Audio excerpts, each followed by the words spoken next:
Hello everyone, this is Muralidhar Jadi. Welcome to Upasthapana YouTube channel.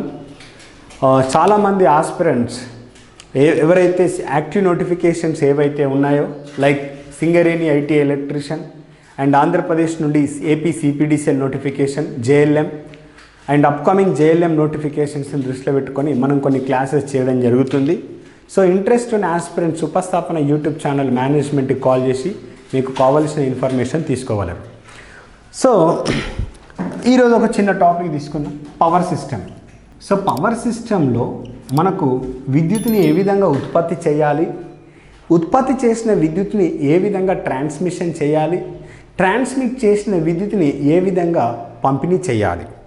అంటే విద్యుత్ పంపిణీ కేంద్రాలు ఉంటాయి, విద్యుత్ పంపిణీ కేంద్రాలు ఉపకేంద్రాలు అని అంటారు.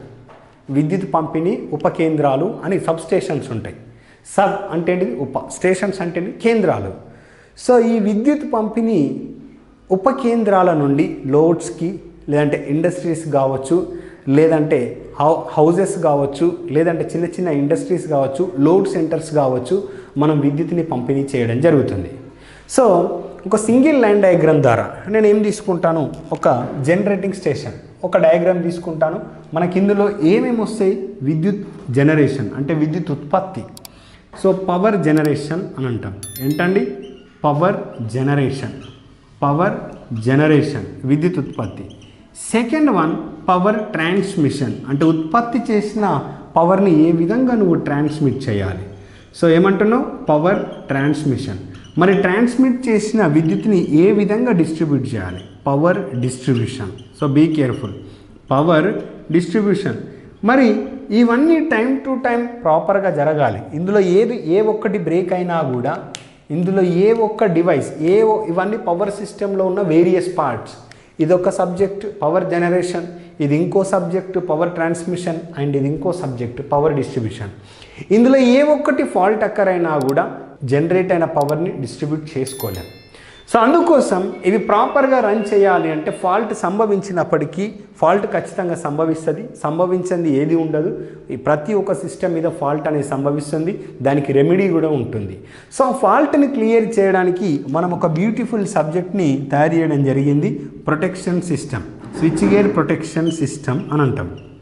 ఏంటండి, switchgear protection system, be careful.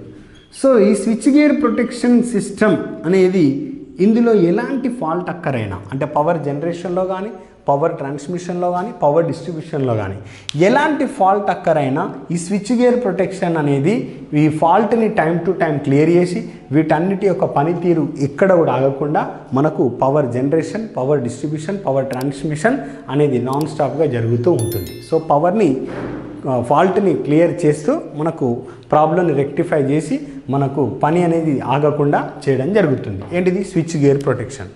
So switchgear ప్రొటెక్షన్లో సర్క్యూట్ బ్రేకర్ అండ్ రిలేస్ అనేది మీకు సిలబస్లో ఉంది.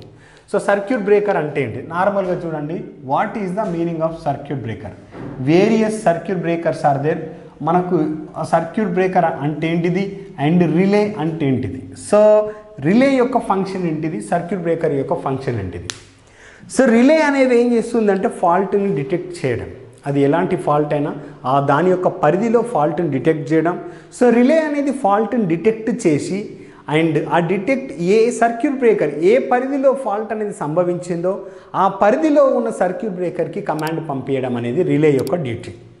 రిలే ఏం చేస్తుందండి, రిలే ఫాల్ట్ని డిటెక్ట్ చేస్తుంది and it sends the command to the circuit breaker corresponding zone, corresponding అంటే region, corresponding circuit breaker.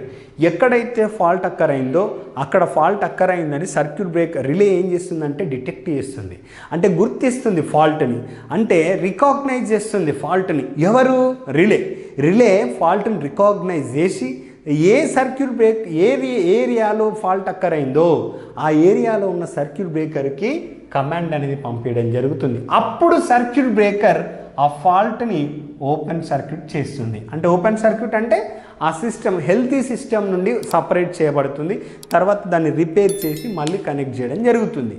So ఇది నార్మల్గా ప్రొటెక్షన్ సిస్టంలో మీకున్న సిలబస్. జేఎల్ఎం కానీ, ఐటీఐ సింగరేణి ఎలక్ట్రిషియన్ కానీ, సో అప్కమింగ్ తెలంగాణలో కావచ్చు అండ్ ఆంధ్రప్రదేశ్లో అప్కమింగ్ నోటిఫికేషన్స్కి సంబంధించిన జేఎల్ఎం నోటిఫికేషన్కి సంబంధించిన ఆస్పిరెంట్స్కి ఉన్న సిలబస్ ఏంటంటే only circuit breaker and relay. ఇది ఎందులో ఉంది అని అంటే switch gear protection. So already మనం కోర్సులో డీటెయిల్గా చూసాం. సర్క్యూట్ బ్రేకర్స్ ఏంటిది, సర్క్యూట్ బ్రేకర్ యొక్క పనితీరు ఏంటిది, లైన్ ఐసోలేటర్ ఏంది, లైన్ ఐసోలేటర్ ఏంటిది, సర్క్యూట్ బ్రేకర్ ఏంటి, స్విచ్ ఏంది, ఫ్యూజ్ ఏంది, వీటి గురించి మనం డిస్కస్ చేసాం. ఓకే, ఇప్పుడు మీకు రిలే యొక్క డెఫినేషన్ తెలుసు, సర్క్యూట్ బ్రేకర్ యొక్క డెఫినేషన్ తెలుసు. మరి నార్మల్గా దీన్ని నేను సింగిల్ లైన్ డయాగ్రామ్తో తీసుకొని ఏ విధంగా ఎక్స్ప్లెయిన్ చేస్తాం ఒకసారి చూద్దాం. మనం విద్యుత్తును ఉత్పత్తి చేస్తున్నాం. ఏంటండి, విద్యుత్తును ఉత్పత్తి చేస్తున్నాం. సో నార్మల్గా మనం గమనిస్తే పవర్ ట్రాన్స్మిషన్ ఇది ఒక ట్రాన్స్ఫార్మర్ అండి. సో చూడండి, నువ్వు విద్యుత్తుని ఉత్పత్తి చేయడం, ఇదేంటిది, విద్యుత్ ఉత్పత్తి చేయడం, పవర్ జనరేషన్ అని తీసుకుంటున్నాం. What is this, power generation, power generation. మరి ఉత్పత్తి చేసిన విద్యుత్ని మనం ట్రాన్స్మిట్ చేయాలి కదా, power transmission. What is this, power transmission. మరి ట్రాన్స్మిట్ చేసిన పవర్ని డిస్ట్రిబ్యూట్ చేయాలి కదా, ఇది power distribution, power distribution. So distribute చేయడం, విద్యుత్ ఏంటిది, పంపిణీ కేంద్రాలు, విద్యుత్ అంటే విద్యుత్ పంపిణీ కేంద్రాలు ఉపయోగించి మనం విద్యుత్ని డిస్ట్రిబ్యూట్ చేయడం జరిగింది. మరి ఇక్కడ మనం కొన్ని ట్రాన్స్ఫార్మర్స్ వాడుతున్నాం. సో ఇందులో ఉపయోగించే ట్రాన్స్ఫార్మర్స్ని ఏమంటారంటే పీటీఆర్. ఇక్కడ ఉపయోగించే ట్రాన్స్ఫార్మర్ని ఏమంటానండి, పీటీఆర్. సో పీటీఆర్ అంటే ఏమిటి, పవర్ ట్రాన్స్ఫార్మర్ అంటాం. What is this, power transformer. అడుగుతాడు పరీక్షలో, పీటీఆర్ అనగా ఏమిటి, పవర్ ట్రాన్స్ఫార్మర్. మరి దీని యొక్క రేటింగ్ ఎంత, 1 మెగా వోల్ట్ యాంపియర్. సో జనరల్గా ట్రాన్స్ఫార్మర్ యొక్క రేటింగ్ విఏలో చూపిస్తారు, అది పీటీఆర్ యొక్క రేటింగ్ ఎంవీఏలో చూపిస్తారు. సో మరి ఇక్కడ వాడే డిస్ట్రిబ్యూషన్ సిస్టంలో వాడే ట్రాన్స్ఫార్మర్స్ ఏంది, డిటిఆర్. సో డిటిఆర్ అంటే ఏంటిది, డిస్ట్రిబ్యూషన్ ట్రాన్స్ఫార్మర్. ఏంటండి, distribution transformer. So distribution transformer గుర్తుపెట్టుకోండి, పరీక్షలో అడుగుతారు. సో డిస్ట్రిబ్యూషన్ ట్రాన్స్ఫార్మర్ అనగా ఇందులో సగం ఉంటుంది, 1 MVA/2. సో 1 MVA అంటే 10⁻³ VA అని రాయొచ్చు, /2. సో ఈ 1000 అంటే ఎంత, 1000/2, ఇది K అని రాయొచ్చా, KVA అంటే ఇదంతా 500. సో అప్రాక్సిమేట్లీ ఇది 500 KVA. సో డిస్ట్రిబ్యూషన్ ట్రాన్స్ఫార్మర్ యొక్క రేటింగ్ ఎంత ఉంటుంది, 500 KVA. పవర్ ట్రాన్స్ఫార్మర్ యొక్క రేటింగ్ ఎంత ఉంటుంది, 1 MVA. అంటే డిస్ట్రిబ్యూషన్ ట్రాన్స్ఫార్మర్ యొక్క రేటింగ్ పవర్ ట్రాన్స్ఫార్మర్ యొక్క రేటింగ్తో పోల్చుకున్నప్పుడు సగం ఉంటుంది అని చెప్పొచ్చు. అంటే డిస్ట్రిబ్యూషన్ ట్రాన్స్ఫార్మర్ యొక్క రేటింగ్ పవర్ ట్రాన్స్ఫార్మర్ యొక్క రేటింగ్లో సగం ఉంటుంది. మరి ట్రాన్స్మిషన్ లైన్స్లో ఉపయోగించే ట్రాన్స్ఫార్మర్స్ని పీటీఆర్స్ అంటారు, డిస్ట్రిబ్యూషన్ సిస్టంలో ఉపయోగించే ట్రాన్స్ఫార్మర్స్ని డిటిఆర్ అని అంటున్నాం. మరి నువ్వు ఎప్పుడైతే విద్యుత్ ఉత్పత్తి చేశావో ఆ విద్యుత్ ఏదైతే ఉత్పత్తి చేశావో ఆ విద్యుత్ ఉత్పత్తిని ట్రాన్స్మిట్ చేయాలంటే కొన్ని మనకు ఎకనామికల్ కండిషన్స్ని బేస్ చేసుకొని మనం ఇక్కడ ఒక స్టెప్అప్ చేస్తున్నాం. ఎందుకు స్టెప్అప్ చేస్తున్నామంటే హై వోల్టేజ్ స్మాల్ కరెంట్ అంటే లో కరెంట్. సో హై వోల్టేజ్ లో కరెంట్ని మనం ట్రాన్స్మిట్ చేయడం జరుగుతుంది, ఎందుకంటే కొన్ని అడ్వాంటేజెస్ ఉంటాయి, వాటి గురించి మనం చూద్దాం. సో ఇక్కడ ఉపయోగించే ట్రాన్స్ఫార్మర్ ఏంటిది అంటే స్టెప్అప్. ఇక్కడ చూడండి టర్న్స్ కూడా ఎక్కువ ఉన్నాయి సెకండరీ సైడ్. Step up transformer. ఈ స్టెప్అప్ ట్రాన్స్ఫార్మర్ ఏంటిదంటే delta star type of transformer, delta star connection transformer. మరి ఇక్కడ ఏ ట్రాన్స్ఫార్మర్ వాడుతున్నారంటే స్టెప్ డౌన్ ట్రాన్స్ఫార్మర్. ఏంటండి, స్టెప్ డౌన్ ట్రాన్స్ఫార్మర్ గుర్తుపెట్టుకోండి.